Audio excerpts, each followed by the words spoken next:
Est-ce que votre enfant vous manipule? Est-ce que votre enfant vous menace?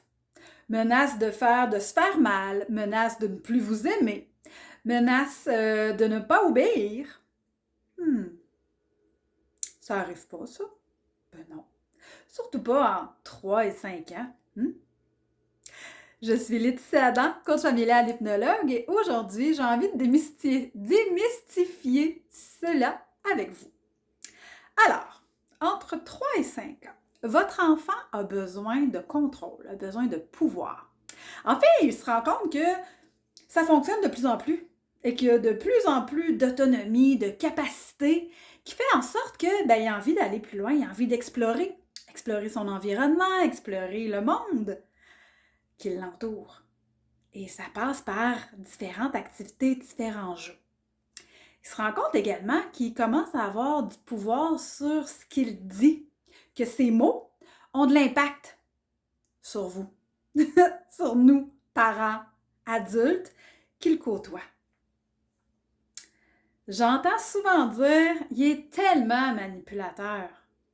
J'ai une question pour vous. Êtes-vous facilement manipulable? Quelles sont vos réactions quand votre enfant vous dit « je t'aime plus » ?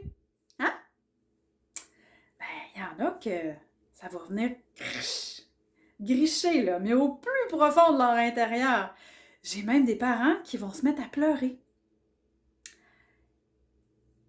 Votre enfant ne mesure pas l'impact des mots qu'il a sur vous. Et pour beaucoup, la plupart des mots qu'il va utiliser, c'est des mots qu'il va avoir entendus de d'autres adultes, de vous, mais il n'en aura pas la compréhension. Ah oui, il comprend tout, il a un super bon vocabulaire. Non. Entre 3 et 5 ans, la gestion des émotions, le cerveau préfrontal, c'est en construction, c'est pas là. L'enfant est beaucoup trop petit. Alors, premièrement, demandez-vous, posez-vous la question, à quel moment le comportement arrive-t-il le plus souvent? Hein? Dans quelle période? Est-ce que c'est quand vous êtes vraiment là, ici, là, dans votre cerveau, dans votre tête, puis que vous n'êtes pas disponible pour lui? C'est quoi son non-verbal, sa posture? Hein? Est-ce que, même vous, votre non-verbal, votre posture, est-ce que c'est une posture qui est fermée? Est-ce que vous êtes l'adulte qui n'est pas en confiance, n'est pas solide, n'est pas convaincu de ce qu'il est en train de dire ou de faire? C'est quoi le besoin qui est caché derrière le comportement de l'enfant? C'est quoi l'intention qui essaie de vous verbaliser par ces mots qui sont maladroits, par ces actions qui sont inappropriées? Votre enfant est petit! Il a entre 3 et 5 ans, puis des fois, c'est un peu plus petit, hein? Des fois, on est dans le 2, 2,5. Il peut aussi user un petit peu d'être ratoureux, d'aller provoquer. Donc, il vient voir jusqu'où vous êtes prêt à aller.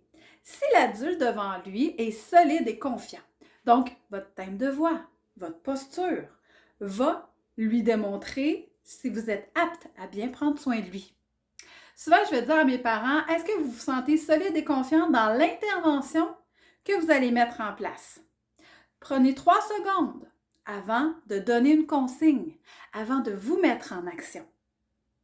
1, 2, 3. C'est long, 3 secondes, lorsqu'on est dans le feu de l'action. Vous serez d'accord avec moi. Mais ces 3 secondes-là peut changer tout. Toute la situation. Verbaliser l'émotion de votre enfant. Vous pourriez même utiliser l'humour, le jeu, des mises en situation avec des petits bonhommes, avec des poupées, avec des toutous, des oursons, pour lui faire comprendre la bonne façon de faire. Vous pourriez utiliser également les 2 choix. Hein? L'enfant a besoin de choix pour bien s'orienter, pour prendre des bonnes décisions. Mais comme je suis petit, j'ai besoin du soutien de mon parent. J'ai besoin d'être guidée. J'ai besoin d'être encadrée. J'ai besoin de constance, de cohérence. Ben oui. On le répète, on le répète, on le répète. On finira jamais de le répéter. C'est la partie la plus difficile, la constance et la cohérence dans nos interventions. Mais, chose certaine, je suis convaincue que vous allez y arriver. Il faut prendre le temps de s'arrêter. Il faut prendre un petit peu plus de temps ou le prévoir enfin dans notre vie qui roule à 100 000 à l'heure. Prendre un 5 à 10 minutes. Hein? Le prévoir, un 5 à 10 minutes, sachant que notre enfant a besoin peut-être d'un petit peu plus de temps pour apprendre à mettre ses souliers, à mettre ses pantalons par lui-même. Entre 3 et 5 ans, là, je veux faire tout seul. Je veux faire comme les grands. Je veux être capable. Tout seul. Bon. Alors, je vous ai mis sous la vidéo un texte, vous allez pouvoir aller lire. Une question de parents que j'ai répondu il y a plusieurs années, mais qui fait encore tout son sens. J'ai encore des parents qui m'écrivent là-dessus, qui ont des inquiétudes. Hein? Mon enfant, il dit qu'il m'aime plus. Mon enfant menace de se faire mal. Mon enfant menace de ne plus jouer si je fais pas ce qu'il me demande. Attention, attention. Hein? On ne répond pas aux ordres. On ne met pas plus d'emphase sur les mots que l'enfant a utilisés. Hein? C'est comme quand l'enfant vous fait une grimace. Pour vous provoquer, hein, pour provoquer une réaction chez l'adulte. C'est pas à la grimace qu'on va répondre. On va répondre à l'enfant. OK, je vois que présentement, tu es en colère. Est-ce que ça se peut? OK. Qu'est-ce qu'on pourrait faire? Est-ce que tu as besoin d'un câlin? Le fameux câlin, hein, ça fait toujours du bien. Un bon câlin bien senti. Ah ouais, ça fait du bien. Prendre le temps. Puis je le sais, notre temps est précieux, ça va vite, mais si vous prenez ces 5 à 10 minutes-là pour désamorcer une situation, pour offrir les deux choix, pour utiliser l'humour, pour utiliser le jeu, des mises en situation, vous allez voir que c'est vous qui allez être gagnant. Vous et votre famille surtout. On se retrouve prochainement pour une prochaine capsule. Sur ce, je vous dis à bientôt. Prenez soin de vous. Puis si vous avez besoin, lrcoachingfamilial.ca. À bientôt tout le monde!